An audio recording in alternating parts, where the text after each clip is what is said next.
بسم اللہ الرحمن الرحیم۔ علامہ عبدالوہاب شعرانی رحمہ اللہ کی کتاب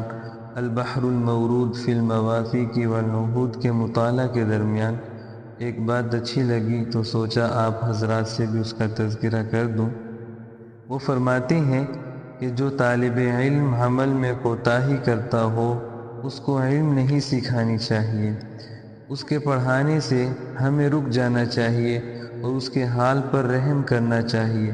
اور اس سے یہ کہہ دینا چاہیے کہ ہمارے سوا کسی اور سے پڑھ لے۔ ایسے ہی اگر ہم کو اپنے اندر سے عدم اخلاص کی بو آئے تو علم کے مشغلہ سے باز رہنا چاہیے، کیونکہ بے عمل کو علم پڑھانے سے بجز اس کے کہ اس پر حجت الہی قائم ہو جائے اور کوئی فائدہ نہیں، اور اس کی مثال اس شخص کی مانند ہے جو شور زمین میں تخم بوتا ہے۔ ہمارے شیخ علیہ الرحمہ فرمایا کرتے تھے کہ بدعمل کو علم سکھانا ایسا ہے جیسا کہ درخت حنظل کو پانی دینا کہ وہ جس قدر سرسبز ہوگا اسی قدر کڑوا ہوگا۔ اسی طرح جس شخص نے علم کو عمل کے لیے نہ حاصل کیا تو جس قدر اس کا علم بڑھے گا اسی قدر اس میں برائیاں اور عیوب بڑھیں گے۔ طالب علم میں سے عمل کی کوتاہی کی بو آنے کی سچی علامت یہ ہے کہ ہم اس کو استاد کے سامنے بے ادب پائیں، کہ استاد سے بات چیت کرتے ہوئے وہ اپنی نگاہ نیچی نہ کرتا ہو، استاد کے سامنے اس کی تعظیم نہیں کرتا اور پیچھے اس کی حرمت کا پاس و لحاظ بھی نہیں کرتا۔ اخیر شب کی گھڑیاں اس پر گزرتی ہیں، وہ جنابت کی حالت میں بڑا سوتا رہتا ہے، ذرا بھی اس وقت کا اثر اس کے دل پر نہیں ہوتا۔ ہاں، ایک درہم یا ایک روٹی کے ہاتھ سے جانے پر غمگین ہوتا ہے۔ جن لوگوں کے پاس دنیا دیکھتا ہے یا جو اس کو ہدیہ وغیرہ بھیجتے ہیں ان کی خوشامد کرتا ہے اور ان کو غائبانہ سلام بھیجتا رہتا ہے کہ مبادا کبھی وہ اس سے بے فکر نہ ہو جائیں یا بدل نہ جائیں۔ کسی مسئلہ میں بحث و مباحثہ کرنے سے کسی کے ساتھ نہیں رکتا، بالخصوص ایسے مسائل میں جو ابھی تک پیش بھی نہیں آئے ہوں، حالانکہ ایسے مسائل میں مباحثہ کرنا بیکار ہے۔ ہمیشہ یہی چاہتا ہے کہ ہر مسئلہ میں حق اس کی جانب ہو اور کسی کی بات حق نہ ہو۔ جب کبھی اس کو یہ خبر پہنچتی ہے کہ کسی نے امراء اور حکام یا بڑے طبقہ کے لوگوں میں اس کا ذکر خیر کیا ہے تو اپنے دل میں حلاوت پاتا ہے، خصوصاً اگر یہ معلوم ہو کہ ان کے سامنے اس کے تقوی اور زہد کی تعریف کی گئی ہے اور وہ اس کے پاس عقیدت مندی کے ساتھ آنے جانے لگے ہیں، تب تو بہت ہی خوش ہوتا ہے، اور اگر کوئی ان لوگوں کے سامنے برائی سے اس کو ذکر کر دے تو اس کا دشمن ہو جاتا ہے۔ اس بارے میں تو بحث و مباحثہ کرتا ہے کہ چاشت اور تہجد کی نماز میں کتنی رکعتیں اور کون سا وقت افضل ہے، مگر خود نہ چاشت پڑھتا ہے نہ رات کو اٹھتا ہے۔ اماموں کے اوصاف کی بابت تو گفتگو کرتا ہے کہ امام کو کیسا ہونا چاہیے، مگر خود امام ہو کر بھی ان صفات سے آراستہ نہیں ہے۔ عام لوگوں پر تو روزہ کے آداب میں سختی کرتا ہے کہ خواہشات کو چھوڑ دینا چاہیے، تمام اعضاء کو اللہ کی مخالفتوں سے بچانا چاہیے، مگر خود دن بھر اس کے خلاف عمل درآمد کرتا ہے۔ اکثر سنتوں کو چھوڑ دیتا ہے اور کہتا ہے کہ ان کا چھوڑ دینا جائز ہے، اور یہ نہیں سمجھتا کہ ہر سنت کے بدلے جنت میں ایک درجہ ہے جو اس کے کیے بغیر حاصل نہیں ہو سکتا۔ تو جس وقت یہ شخص جنت میں اس درجہ کو طلب کرے گا اس سے کہہ دیا جائے گا کہ تو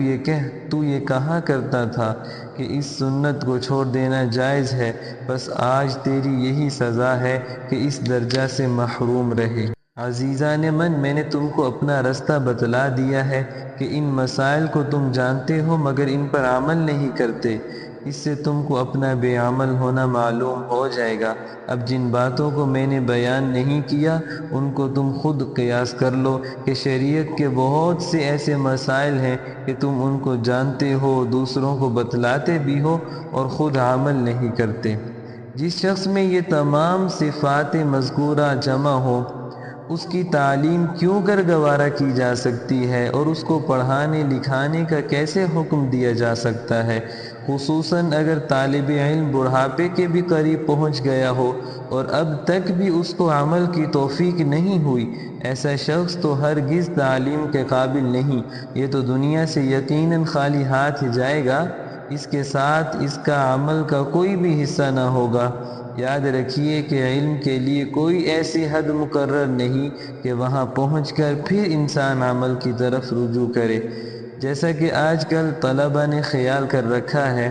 کہ درسیات سے فارغ ہو کر پھر عمل کا اہتمام کریں گے۔ یہ بالکل شیطانی وسوسہ ہے جس کی وجہ سے عمر بھر بھی عمل کی کامل توفیق نہیں ہوتی۔ یاد رکھیے ہر چیز کا پہلی بار جو اثر ہوتا ہے پھر نہیں ہوا کرتا۔ جب علم حاصل کرنے کے وقت کسی کام کا ثواب یا گناہ معلوم ہوتا ہے، اس وقت دل پر ایک خاص اثر ہوتا ہے۔ اگر اس اثر سے اس وقت کام لیا گیا اور عمل کا اہتمام کر لیا گیا تب تو وہ اثر آئندہ بھی باقی رہتا ہے، ورنہ پھر دل سے زائل ہو جاتا ہے اور وہ دوبارہ آسانی سے پیدا نہیں ہوتا۔ جب پڑھنے کے زمانے میں تم احادیث اور قرآن کی ورق گردانی کرتے چلے گئے اور ترغیب و ترہیب کا اس وقت تمہارے دل پر اثر نہ ہوا تو آئندہ کیا امید ہو سکتی ہے کہ تم ان سے متاثر ہوگے؟ جب پہلے ہی تم نے یہ خیال کر کے آنکھیں بند کر لیں کہ یہ وقت ان پر عمل کرنے کا نہیں تو عزیزان من یہ امید مت کرنا کہ درسیات سے فارغ ہو کر عالم بن کر پھر ان کا کچھ بھی اثر تمہارے دل پر ہوگا۔ جب تمہارے نفس نے پہلے ہی بار ان کو ٹال دیا پھر کیا اثر قبول کرے گا؟ آج کل طلبہ نے یہ سمجھ لیا ہے یجوز لطالب العلم ما لا یجوز لغیرہ، کہ طالب علم کو وہ باتیں بھی جائز ہیں جو دوسروں کے لیے ناجائز ہیں۔ نہ معلوم یہ کون سی آیت یا کون سی حدیث یا کس امام کا فتویٰ ہے، کچھ نہیں، صرف نفس کی شیطانیت ہے۔ یہ ہم نے مانا کہ طلبہ کو تحصیل علم کے وقت نوافل اور اذکار کا بہت زیادہ پابند ہونا مناسب نہیں ہوتا، اور یہ بھی اس شخص کے لیے جس کو مطالعہ کتب وغیرہ سے فرصت نہ ملتی ہو، مگر اس کا یہ تو مطلب نہیں کہ طالب علم کو حرام و حلال کا بھی خیال نہ کرنا چاہیے۔ بے دھڑک جھوٹ، فریب، غیبت و شکایت، تکبر، حسد، عجب و ریا وغیرہ کا ارتکاب کر لینا چاہیے۔ نماز کے ادا قضا کا بھی اہتمام نہ کرنا چاہیے۔ صورت و وضع میں بھی شریعت کی پابندی نہ کرنی چاہیے، اس کا یہ مطلب تو ہرگز بھی نہیں۔ حضرت داؤد طائی رحمہ اللہ تعالی فرمایا کرتے تھے کہ طالب علم کی ایسی مثال ہے جیسا کہ لڑنے والا لڑائی کا سامان جمع کیا کرتا ہے، کیونکہ طالب علم بھی نفس و شیطان کے مقابلہ کے لیے پورے سامان سے تیار ہونا چاہتا ہے، تو لڑائی کا ارادہ رکھنے والا اگر ساری عمر سامان ہی جمع کرنے میں ختم کر دے تو اس سے کوئی پوچھے کہ بھائی تو لڑے گا کب؟ اسی طرح اگر طالب علم ساری عمر علم حاصل کرنے ہی میں صرف کر دے تو عمل کس وقت کرے گا؟ عمل ہی کے وقت تو نفس و شیطان سے مقابلہ ہوتا ہے، اگر اسی کی نوبت نہ آئی تو علم سے فائدہ کیا ہوا؟ میں کہتا ہوں کہ اصل مقصود علم سے عمل کے علاوہ کچھ بھی نہیں، یہ تو بہت موٹی بات ہے، رہا اور دوسروں کو تعلیم دینا یہ تو طبعاً مقصود ہے جس کو آج کل اصل مقصود خیال کیا جاتا ہے۔ بھلا غور تو کرو کہ صحابہ کرام جو اس قدر فضیلت ہے ان کی، کیا وہ بھی درسیات ہی پڑھاتے تھے؟ ان میں کیا بات تھی جس کی وجہ سے وہ تمام افراد امت میں افضل شمار ہوتے ہیں؟ ان میں سے بعض ایسے بھی تھے جو پورا قرآن بھی پڑھے ہوئے نہ تھے، ان میں تو حضور صلی اللہ علیہ وسلم کی فیض صحبت سے اخلاص اور عمل ہی بہت زیادہ تھا جس کی طرف آج ہم کو توجہ نہیں۔ اور اگر یہ کہا جائے کہ حضرات صحابہ علم و معرفت میں بھی سب سے افضل تھے تو عزیزان من وہ علم و معرفت اس قیل و قال کا نام نہیں، وہ تو عمل اور فیض صحبت ہی سے حاصل ہوتا ہے۔ قال کو چھوڑ، مرد حال ہو جا، کسی کامل مرد کے سامنے پامال ہو جا۔ فضل ابن عیاض رحمہ اللہ تعالی کا ارشاد ہے، اگر علم کے ساتھ نیت بھی خالص ہو تو کوئی عمل اس سے افضل اور اس پر مقدم نہیں، مگر اب تو عمل کے سوا اور دوسرے مقاصد کے لیے علم حاصل کرنا چاہتے ہیں۔ ایک بار ایک عالم ان کی خدمت میں حاضر ہوئے اور عرض کیا کہ مجھے کچھ نصیحت فرمائیے، تو آپ نے فرمایا کہ اے جماعت علماء طلباء، تم چراغ ہدایت تھے، تمہاری روشنی روئے زمین پر پھیلتی تھی، مگر اب خود تمہارے ہی اوپر اندھیرا چھا گیا ہے۔ تم ستاروں کی مانند تھے کہ تمہارے ذریعہ سے جہل کی تاریکیوں میں راستہ ملتا تھا، مگر اب تم خود راستہ بھول کر حیرت میں پڑ گئے۔ کسی کو دیکھو تو حاکموں اور مالداروں کے پاس جا رہا ہے، ان کے تخت و فرش پر بیٹھ کر ان کا کھانا کھاتا ہے، حالانکہ جانتا بھی ہے یہ کہاں سے اور کس طریقہ سے کماتے ہیں۔ اس کے بعد مسجد میں آتا ہے اور بیٹھ کر علم کی تعلیم دیتا اور لوگوں کو نصیحت کرتا ہے اور کہتا ہے حدثنی فلاں عن فلاں۔ خدا کی قسم علم حاصل کرنا ان باتوں کے لیے نہیں ہوا کرتا۔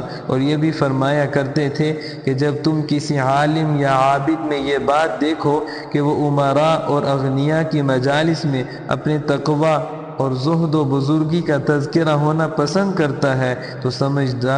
جاؤ وہ ریاکار ہے۔ اور یہ بھی فرماتے تھے کہ جب تم طالب علم کو ایسا دیکھو کہ جس قدر اس کے علم میں ترقی ہوتی جاتی ہے اسی قدر دنیا میں بے رغبتی اور نماز میں خشوع و خضوع بڑھتا جاتا ہے، اس کو پڑھاؤ اور ضرور تعلیم دو۔ اور اگر یہ دیکھو کہ جتنا علم بڑھتا ہے اسی قدر قیل و قال، بحث مباحثہ میں ترقی کرتا ہے اور دنیا کی طرف اس کی رغبت بڑھتی ہے تو اس کو تعلیم مت دو۔ اور ابراہیم بن ادہم رحمہ اللہ فرمایا کرتے تھے علم پہلے عمل کو پکارتا ہے، اگر اس نے جواب دیا حاضر ہو گیا تب تو علم رہتا ہے، ورنہ رخصت ہو جاتا ہے، یعنی دل سے اس کا اثر زائل ہو جاتا ہے۔ میں کہتا ہوں کہ جب انسان کے دل سے علم رخصت ہو گیا تو وہ تو جاہل رہ گیا، عالم کہاں رہا۔ نیز فرماتے تھے کہ ایک مرتبہ میرا گزر ایک پتھر پر ہوا جس پر لکھا تھا کہ مجھ کو پلٹ کر دیکھو